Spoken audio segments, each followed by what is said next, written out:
Beliau datang mengembara Hijrah. dan berdagang ke Melaka pada awal abad ke-15 dan berkahwin dengan puteri bangsawan Aceh, Pada abad 15. anak perempuan Mani.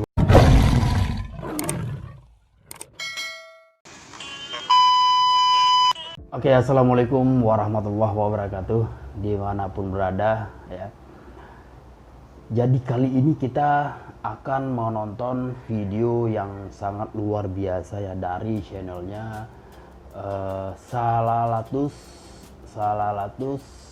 Salatin ya. Nah, channel Salalatus Salatin ya. Mungkin kalian boleh nonton videonya. Dia membahas tentang kerajaan-kerajaan yang ada di Nusantara, luar biasa sekali ya. Kalau orang sudah membahas tentang kerajaan atau raja-raja di zaman dulu, berarti sudah pasti dia mengetahui tentang sejarah, teman-teman, jangan salah ya. Dia sudah mengetahui tentang sejarah ya. Yang dia bahas adalah ini sejarah tentang Tan Sri Lanang. Siapa yang tak kenal dengan Tan Sri Lanang di alam Melayu? Alam Melayu di seluruh Nusantara sudah pasti mengenal dengan sejarahnya Tan Sri Lanang. Tan Sri Lanang dia pernah diangkat oleh Iskandar Muda menjadi seorang raja yang ada di Sumatera ya. Yang ada di Sumatera, pernah diangkat sebagai raja di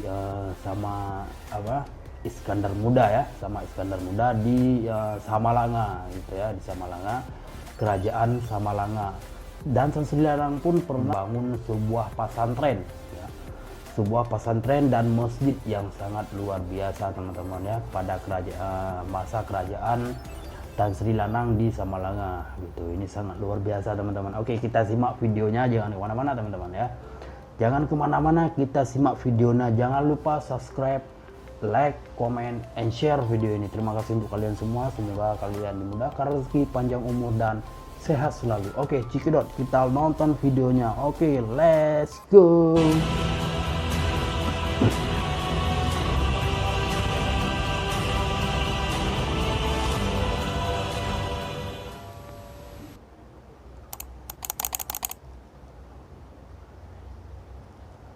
Subscribe. Tun Muhammad atau dikenali sebagai Tun Sri Lanang, nama asli dilahirkan di Tun Batu Muhammad Sawal pada tahun 1565, adalah seorang pujangga Melayu yang agung dan tersohor. Tun Sri Lanang merupakan seorang bangsawan berdarah Bendahara Melaka. Beliau adalah cucu kepada Bendahara Sri Maharaja Tun Mutahir dan juga cicit kepada Tun Kudu, iaitu bekas permaisuri Sultan Melaka kelima, Sultan Muzaffar Shah. Beliau berketurunan Kling Peranakan yang mempunyai susur galuh dari seorang pedagang permata, iaitu Mani Purindang. Mani Purindang atau Sheikh Amir Badaruddin adalah seorang putera Sultan Pahili dari benua Kling atau kini dikenali sebagai Gujarat. Beliau datang mengembara dan berdagang ke Melaka pada awal abad ke-15 dan berkahwin dengan puteri bangsawan Aceh. Pada abad 15. Anak perempuan Mani Luar biasa Purindang sekali. pula telah dikahwinkan dengan Sultan Melaka ketiga, iaitu Sultan Muhammad Shah. Pada waktu itu, perkahwinan kacukan yang seagama merupakan tradisi biasa di samping mengeratkan diplomasi antara dua kerajaan. Pada 1511, kerajaan Melayu Melaka runtuh diserang Portugis. Sultan Mahmud Shah telah berundur ke Muar, kemudian ke Batu Sawal. Turut berundur adalah ayahanda Tun Sri Lanang, iaitu Bendahara Paduka Raja Tun Ahmad. Selepas kemangkatan Sultan pada 1528, Sultan Johor pertama muncul mewarisi Kesultanan Melayu Melaka, Sultan yang Alaluddin berpusat Shah Batu yang Sawal. 11. Tun Sri Lanang dilantik menjadi Bendahara Paduka Raja pada 1590. Beliau telah berkhidmat kepada dua orang Sultan Kerajaan Johor Lama, iaitu Sultan Ali Jala Abdul Jalil Shah kedua dan Sultan Alauddin Riayat Shah ketiga. Luar biasa. Selain berperanan sebagai bendahara, Tun Sri Lanang juga dititahkan oleh Sultan Alauddin pada tahun 1612 untuk mengumpul dan mengarang sebuah kitab sejarah Melayu yang diberi nama Hikayat Sulalatus Salatin. Titah Sultan, Sulalatus Salatin, ya. maka fakir karanglah sebuah hikayat supaya akan menyukakan hadrat baginda.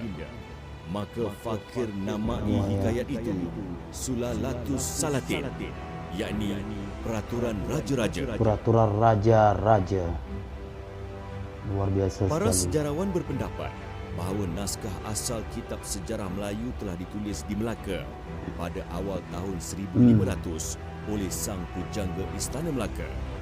Pujangga tersebut hidup pada zaman pemerintahan Sultan Mahmud Shah di sekitar tahun 1488 hingga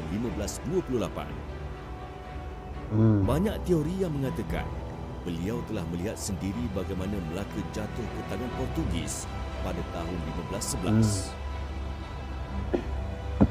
Ini membuktikan bahawa Tun Sri Lanang merupakan penulis yang menyambung karya asal sejarah Melayu dengan mengumpulkan hikayat-hikayat yang telah ditulis oleh pujangga Melaka terdahulu. Namun pada 6 Jun 1613, usaha mengumpul dan mengarang karya agung Luar biasa.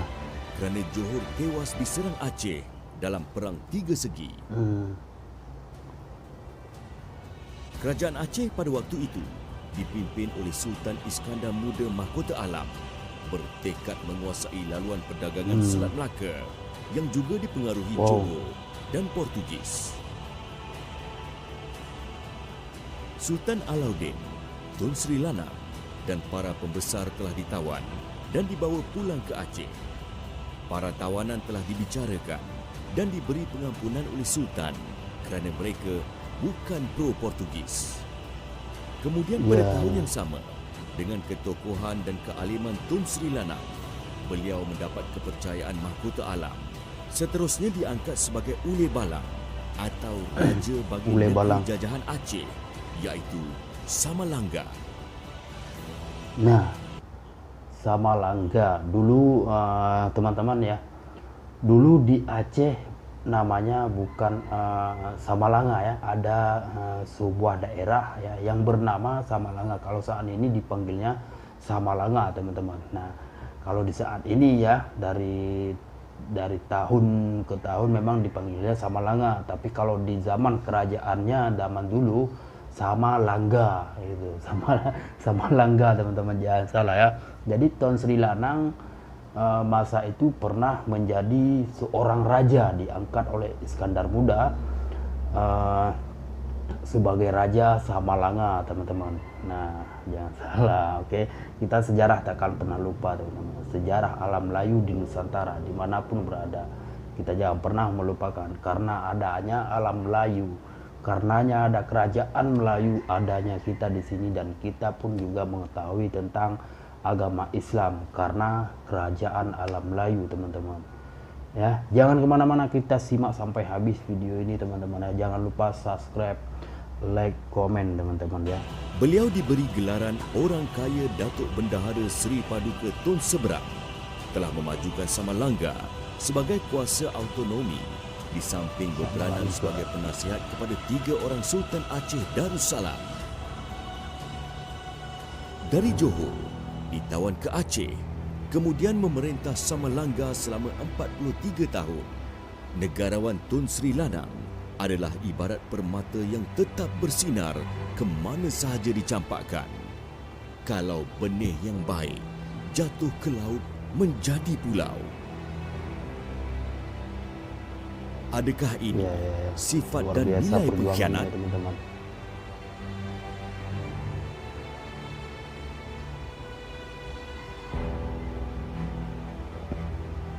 Luar biasa sekali, teman-teman. Sejarah Melayu ditulis oleh Tun Sri Lanang.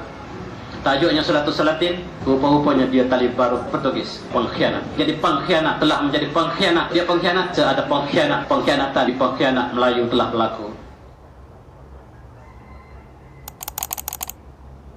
Berarti di masa Tun Sri Lanang, kenapa Tun Sri Lanang dibawa ke Aceh gitu ya? Mungkin nanti kita boleh simak video yang selanjutnya yang akan dikeluarkan oleh Salalatus Salatin, teman-teman ya. Kita simak tentang Tan Sri Lanang ya, yang bahwasanya Tan Sri Lanang ini yang dikatakan adalah seorang pengkhianat di negeri ya boleh dikatakan di negeri Malaysia, seorang pengkhianat, seorang penulis sejarah yang palsu, teman-teman ya. Karena seharusnya Tan Sri Lanang ini dihukum mati oleh Iskandar Muda, tapi Iskandar Muda tidak mungkin menghukum seorang yang belum penuh dengan bukti pengkhianatnya. Maka Sultan Iskandar Muda mengangkatnya sebagai raja di Sambalanga. Dan sejarah ini sangat panjang sekali, teman-teman, kalau kita menyelidiki sejarah ini. Oke, teman-teman, jangan kemana-mana. Sampai di sini. Assalamualaikum warahmatullahi wabarakatuh. Jangan lupa subscribe, like, comment, and share video saya, teman-teman. Oke, terima kasih untuk kalian semua dimanapun berada.